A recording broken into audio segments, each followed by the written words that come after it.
Hello student, success coaching classes में आपका स्वागत है। यदि आप चैनल में पहली बार आए हैं तो चैनल को सब्सक्राइब कर ले और बेल आइकन को ऑल में प्रेस कर ले ताकि आने वाले सभी वीडियो का नोटिफिकेशन टाइम पर मिल जाए।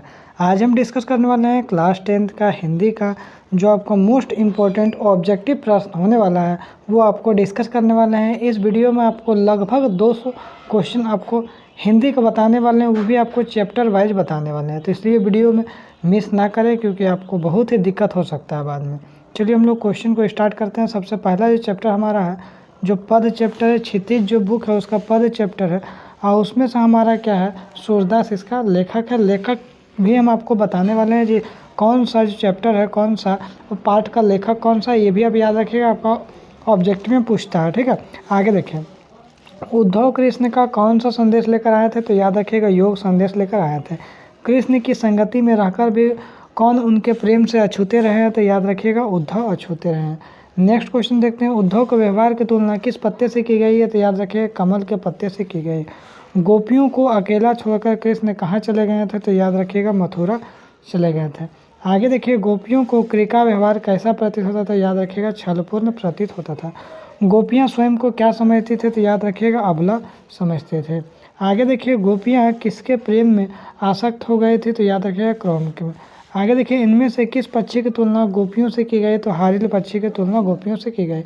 आइए चैप्टर नंबर हम लोग 2 देखते हैं। चैप्टर नंबर 2 जो है राम लक्ष्मण और परशुराम संवाद के जो लेखक है तुलसीदास, याद रखिएगा एग्जाम के लिए इम्पोर्टेंट है। परशुराम ने किसके प्रेम के कारण लक्ष्मण का वध नहीं किया, तो याद रखिएगा आपको विश्वामित्र इसका बिल्कुल राइट आंसर हो जाएगा। परशुराम का स्वभाव कैसा था, तो याद रखिएगा क्रोधी स्वभाव था। आगे यदि हम लोग देखते हैं, बोल रहा सशस्त्र बाहु की भुजाओं को किसने काट डाला था, तो याद रखिएगा परशुराम ने। परशुराम के वचन किसके समान कठोर थे, तो याद रखिएगा हमारा जो राइट आंसर हो जाएगा व्रज के समान कठोर थे। आगे देखिए, बोल रहा सूरवीर अपनी वीरता कहाँ दिखाते थे, तो याद रखिएगा युद्ध में दिखाते थे। लक्ष्मण का यह कथन एक फूंक से पहाड़ उड़ाना परशुराम के किस गुण को दर्शाता है, तो याद रखिएगा योद्धा के गुण को दर्शाता है। जो सेवा का काम करे वो कौन है, तो याद रखिएगा सेवक कहलाता है। आगे यदि देखते हैं, किसके कहने पर परशुराम ने अपनी माता का वध कर दिया था, तो याद रखिएगा पिता के कहने पर। आगे देखते हैं, हमारा जो तीसरा चैप्टर है क्या है समैया और कवित्व जो चैप्टर है उसका लेखक क्या है, आपका देव हो जाएगा। बिल्कुल लेखक याद रखिएगा क्योंकि एग्जाम में पूछता है कौन सा किसका लेखक है। देव कैसे कवि थे, तो याद रखिएगा हमारा दरबारी कवि थे। कवि ने चांदनी की कल्पना किसके रूप में की है, तो याद रखिएगा सुधा मंदिर के रूप में की है। किसकी जगमगाहट राधा की सखियों की तरह लग रही है, तो याद रखिएगा तारों की। आगे देखिए, क्रिको किसकी भांति सजा धजा दिखाया गया है, तो याद रखिएगा दूल्हे की भांति। आगे यदि देखते हैं क्वेश्चन 5 क्या बोल रहा है, कृष्ण के चरणों में क्या सुशोभित है, तो याद रखिएगा पुष्प है।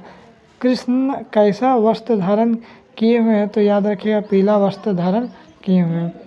कृष्ण कमर में क्या पहने हुए हैं, तो याद रखिएगा कमरधनी पहने हुए। चांदनी रात में कौन दर्पण सा प्रतीत होता है, तो याद रखिएगा आकाश, बिल्कुल राइट आंसर हो जाएगा।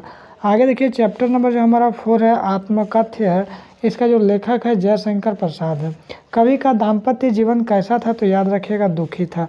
कवि ने अब तक कैसा जीवन जिया है, तो याद रखिएगा दुखदायी जीवन जिया है। मुरझाकर गिर रही पत्तियां किसका प्रतीक है, तो याद रखिएगा निराशाओं का प्रतीक है। आगे देखिए, कवि के आलिंगन में आते आते कौन रह गया, तो याद रखिएगा प्रेमिका। कवि अपने किस स्वभाव को दोहनी देना चाहता है, तो याद रखिएगा सरल स्वभाव को। आगे यदि देखते हैं, कवि के जीवन में सारे सुख दुख दर्द और अभाव अब कैसे हैं, तो याद रखिएगा मौन है। कविता में थका हुआ पथिक कौन है, तो याद रखिएगा कवि है। आगे यदि देखते हैं, कवि के जीवन की गागर कैसी है, तो याद रखिएगा खाली है। आगे चैप्टर नंबर हमारा जो 5 है उत्साह और अट नहीं रही, इसका जो लेखक है सूर्यकांत त्रिपाठी निराला है। कविता अट नहीं रही है में किस ऋतु के प्राकृतिक सौंदर्य का चित्रण किया गया है, तो याद रखिएगा इसका राइट आंसर हो जाएगा वसंत ऋतु हो जाएगा।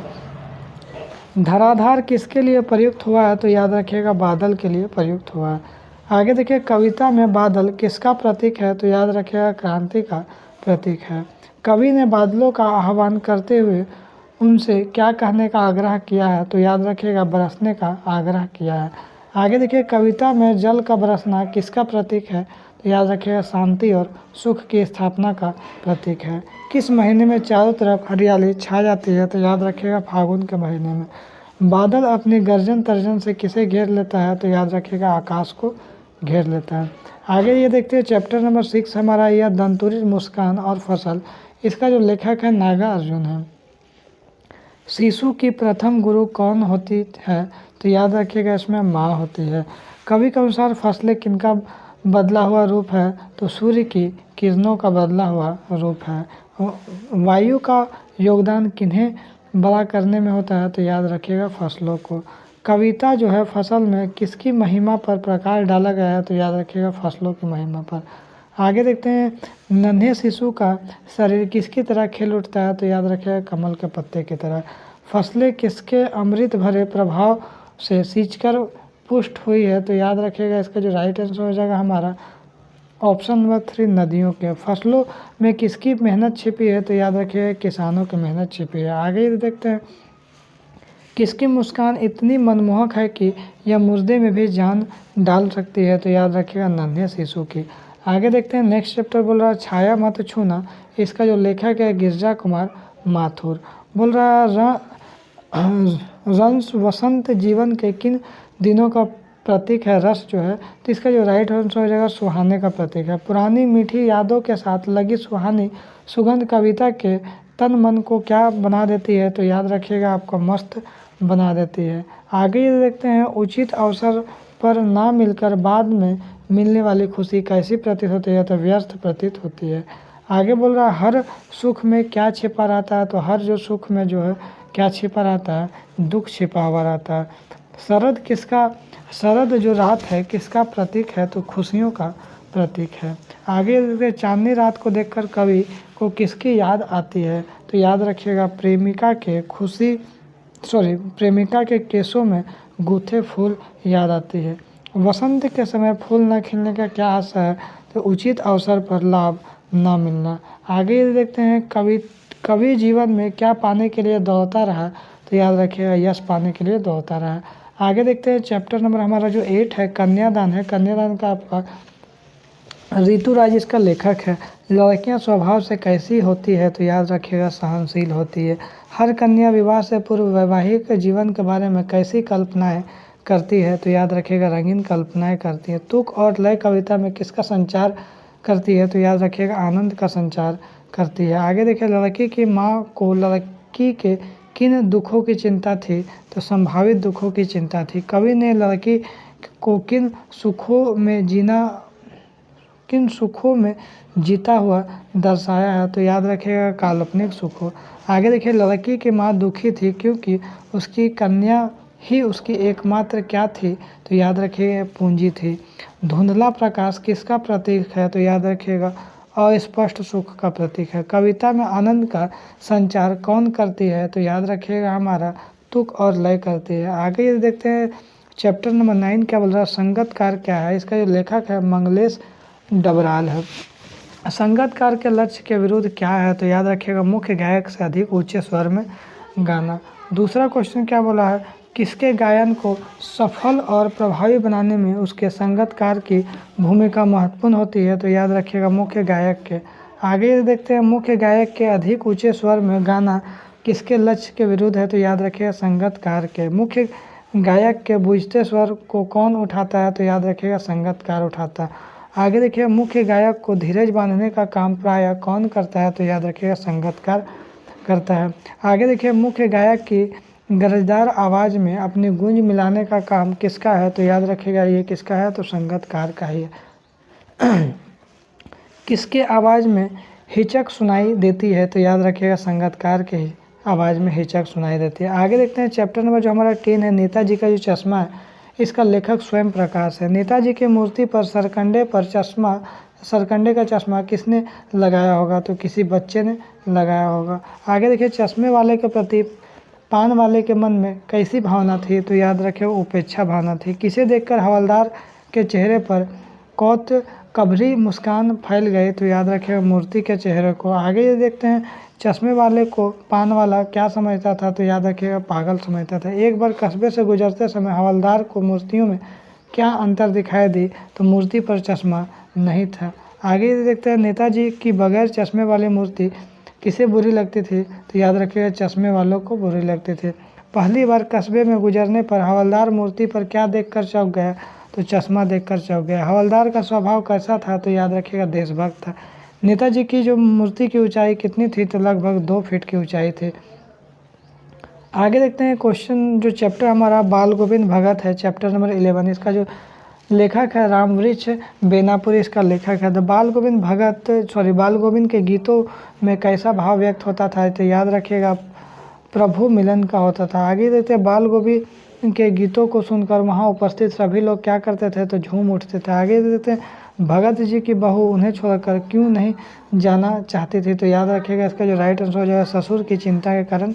आगे देखिए, बाल गोविंद का व्यवसाय कैसा था, तो याद रखिएगा खेती था। आगे यदि देखते हैं, बोल रहा भगत जी भजन गाते समय क्या बजाया करते थे, तो याद रखिए खंजरी बजाया करते थे। आगे देखते, भादों की रात कैसी होती है, तो याद रखिएगा अंधेरी होती है।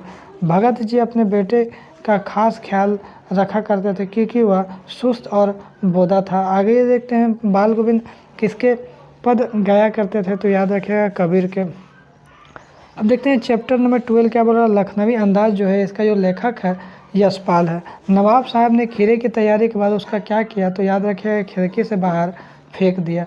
आगे देखिए, लेखक जो है कनखियों से किसकी ओर देख रहे थे, तो याद रखिएगा नाना साहब की तरफ देख रहे थे। ठाली बैठे कल्पना करते रहने की पुरानी आदत किसकी थी, तो याद रखिएगा लेखक की थी। अकेले सफ़र का वक्त काटने के लिए नवाब साहब ने क्या खरीदा था, तो याद रखिएगा खीरा खरीदा था। लेखक ने नवाब साहब से खीरा ना खाने का कारण क्या बताया, तो याद रखिएगा इसका जो कारण बताया जो इच्छा नहीं था।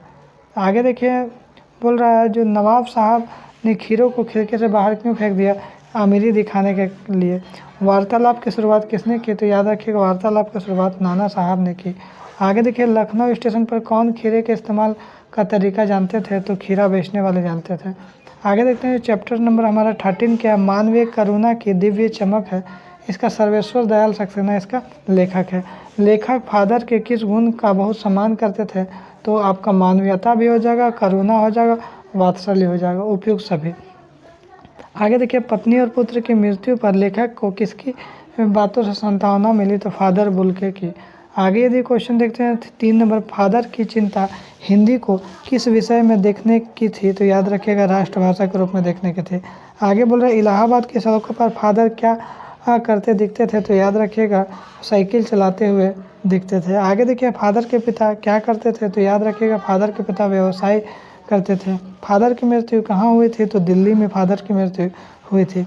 किसी के दुख में फादर का व्यवहार कैसा होता था, तो किसी का दुख में फादर का व्यवहार सांत्वनापूर्ण होता था। राष्ट्रभाषा के रूप में फादर किसे देखना चाहते थे, तो याद रखिएगा हिंदी भाषा को देखना चाहते थे। आगे ये देखते हैं चैप्टर नंबर 14, एक कहानी यह भी, इसका जो लेखक है मनु भंडारी है। लेखिका के किस व्यवहार से तंग आकर प्रिंसिपल ने लेखिका के पिता को बुलवाया था, तो याद रखिएगा आंदोलनकारी हो जाएगा। आगे देखिए, कॉलेज की प्रिंसिपल किससे परेशान थी, तो याद रखिएगा लेखिका से परेशान थी। लेखिका के पिता ने उसके रौब देखकर क्या अनुभव किया, तो याद रखिए उसका गर्व अनुभव किया। लेखिका के पिता राजनीति के साथ साथ किन कार्यों से जुड़े थे, तो याद रखिए समाज सुधार से जुड़े थे। आगे लेखिका के माँ का स्वभाव कैसा था, तो याद रखिएगा सहनशील स्वभाव था। आगे बोल रहा है अपनी बड़ी बहन की शादी के समय लेखिका की उम्र कितनी थी, तो याद रखिएगा 7 साल की थी। लेखिका के पिता शक्की स्वभाव के क्यों थे, क्योंकि अपनों के विश्वासघात होने का कारण थे। आगे यदि देखते हैं, बोल रहा लेखिका के व्यक्तित्व को बनाने बिगाड़ने में किसका योगदान रहा है, तो याद रखिएगा इसका जो राइट आंसर हो जाएगा हमारा ऑप्शन नंबर 3 पिता का योगदान रहा। आगे देखिए, चैप्टर नंबर 3 स्त्री शिक्षा के विरोधी कुतर्कों का खंडन, इसका जो लेखक है महावीर प्रसाद द्विवेदी है। आगे देखिए, बोल रहा है यहाँ पर पुराने समय में स्त्रियां बोलचाल के लिए किस भाषा प्रयोग करती थी, तो याद रखिएगा प्राकृत। लेखक नारी और नर के बीच में कैसा संबंध मानता है, तो याद रखिएगा मानव मानवी का संबंध मानता है। आगे देखिए, पढ़ने लिखने से किसका संबंध नहीं है, तो याद रखिएगा पाप का नहीं है। सीता ने अपनी पवित्रता किस प्रकार सिद्ध की, तो याद रखिएगा आगों में कूद कर सिद्ध की। आगे देखिए, लेखक स्त्रियों को ककहरा पढ़ाना पाप समझने वालों को विरोधी है। आगे यदि देखते हैं, और लेखक के अनुसार वर्तमान शिक्षा प्रणाली संशोधन योग्य होना चाहिए। आगे यदि देख रहे हैं, बोल रहा राम ने सीता का परित्याग क्यों किया, क्योंकि लोगों को कहने में आकर। आगे यदि देखते हैं, जो चैप्टर नंबर 16 जो है नौबत खाने में इबादत, ये इसका जो लेखक है यतीन्द्र मिश्र है। बिस्मिल्लाह खान खुदा से क्या मांगते थे, तो याद रखिएगा सच्चे सुर का वरदान। आगे देखिए, आप अवधि पारंपरिक लोकगीतों एवं चैती में किसका उल्लेख बार बार मिलता है, तो याद रखिएगा शहनाई का। शास्त्रों में काशी किस नाम से प्रतीति है, तो याद रखिएगा आनंद कानन के नाम से। आगे देखते हैं, काशी किसकी पाठशाला है, तो याद रखिएगा संस्कृति की। मुसलमान मुहर्रम में कितने दिन तक शोक मनाते हैं, तो याद रखिएगा आपको 10 दिन तक। आगे यदि देखते हैं, बोल रहा अमीरुद्दीन का ननिहाल कहाँ है, तो याद रखिएगा काशी है। रसलून और बतलून के गाने पर किसे खुशी मिलती है, तो याद रखिएगा अमीरुद्दीन को। अमीरुद्दीन के शहनाई गुरु कौन थे, तो याद रखिएगा आपको अली बख्श खान। काशी का संगीत आयोजन किस अवसर पर होता है, तो याद रखिए हनुमान जयंती के अवसर पर। आगे देखते हैं, चैप्टर नंबर 17 क्या बोल रहा है, संस्कृति जो है इसका जो लेखक है भदंत आनंद कैसालियान हो जाएगा। आगे देखिए, मनीषी किसे कहा गया है, तो याद रखिए चिंतनशील को। मानव की वह योग्यता जो उसे आत्म विनाश के साधनों का आविष्कार कराती है, तो किसको बोला है, असंस्कृति को बोलता है। मनुष्य किसके अनुसार विभिन्न आविष्कार करता है, तो याद रखिएगा आवश्यकता के अनुसार। संस्कृति का संबंध किससे होता है, तो याद रखिएगा कल्याण भावना से होता है। गौतम बुद्ध ने अपना घर क्यों त्याग कर दिया, क्योंकि मानवता के सुख के लिए त्याग कर दिया। आगे देखिए, मौसम से बचने तथा शरीर को सजाने के लिए किसका आविष्कार किया गया है, तो याद रखिएगा सुई धागे का आविष्कार किया गया है। संस्कृति का जनक कौन है, तो ज्ञान पैदा करने वाला संस्कृति का जनक है। आगे देखते हैं, आत्मविनाश के साधन का क्या असर है, तो हथियार रह जाएगा। आगे देखें, मानव को सुख सुविधा देने वाले साधन क्या कहलाते हैं, तो असभ्यता कहलाते हैं। आगे देखिए, अब यहाँ पर हमारा जो आ जाएगा कृतिका बुक हो जाएगा, ठीक है। वो क्षितिज बुक का क्लियर हो गया। अब कृतिका बुक में पहला चैप्टर जो आपका माता का आंचल है, उसका लेखक क्या, शिव पूजन सहाय है।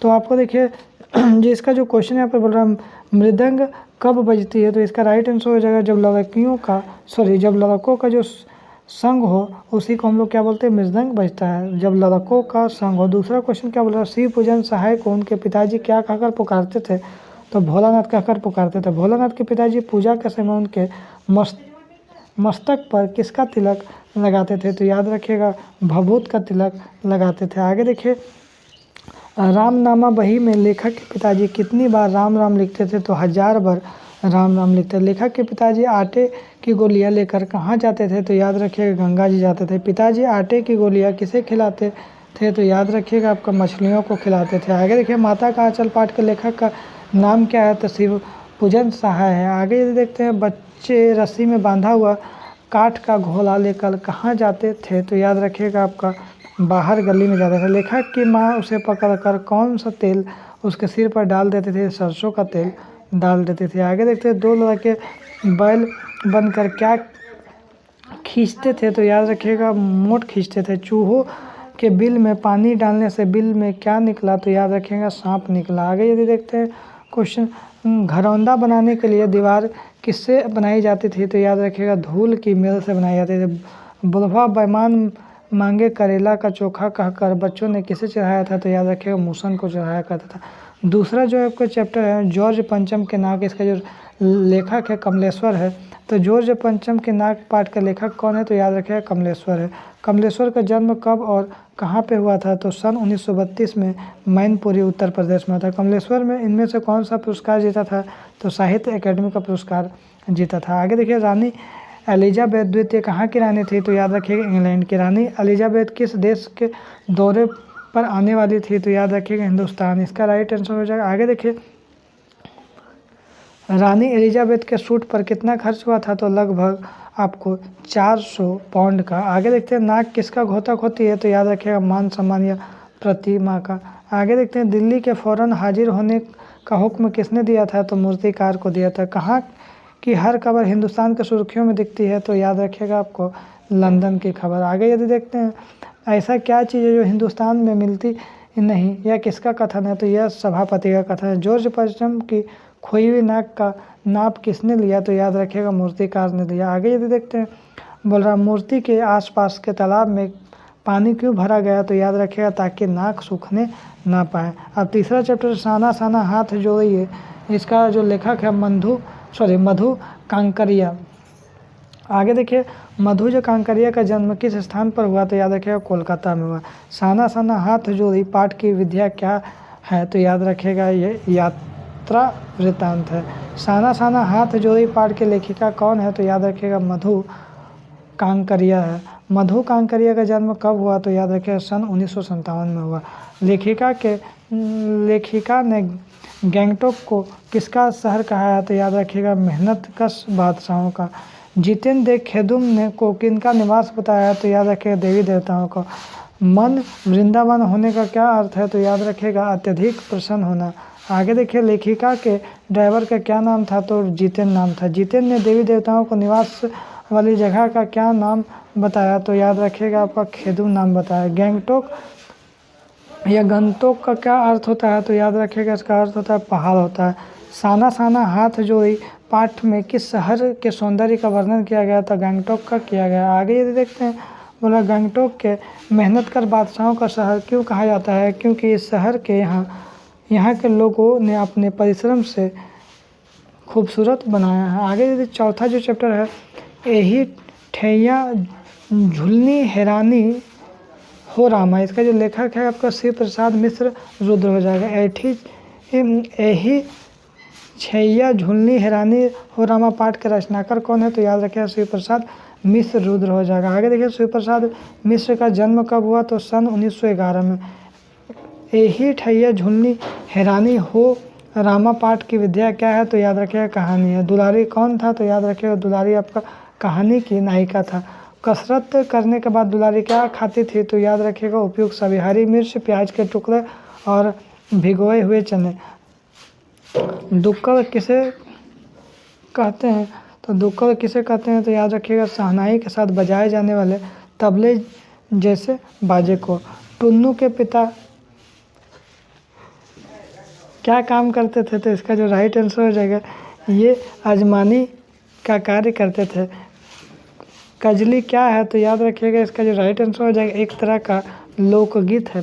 और चैप्टर नंबर जो 5 है, मैं क्यों लिखता हूँ, इसका जो आज्ञेय है इसका लेखक है। मैं क्यों लिखता हूँ पाठ का लेखक कौन है, तो आज्ञेय है। आज्ञेय का जन्म उत्तर प्रदेश के देवरिया जिला में कब हुआ, तो याद रखिएगा सन 1911 में हुआ। आज्ञेय ने BSc कहाँ से की, तो याद रखिएगा इसका लाहौर से की। कौन लोग बाहरी दबाव के बिना नहीं लिख सकते, आलसी लोग। किसी नदी में बम फेंक कर सैनिक हजारों मछलियाँ मार देते थे, इसका जो राइट आंसर हो जाएगा ब्रह्मपुत्र नदी। तो इसमें आपका टॉप लगभग 200 प्रश्न का हम लोग डिस्कस किए हैं। तो यदि आपको वीडियो अच्छा लगे तो लाइक करिएगा, शेयर करिएगा। अगर चैनल में नए हैं तो चैनल को सब्सक्राइब जरूर करिएगा। तो फिर मिलते हैं हम लोग नेक्स्ट वीडियो में। Thank you so much.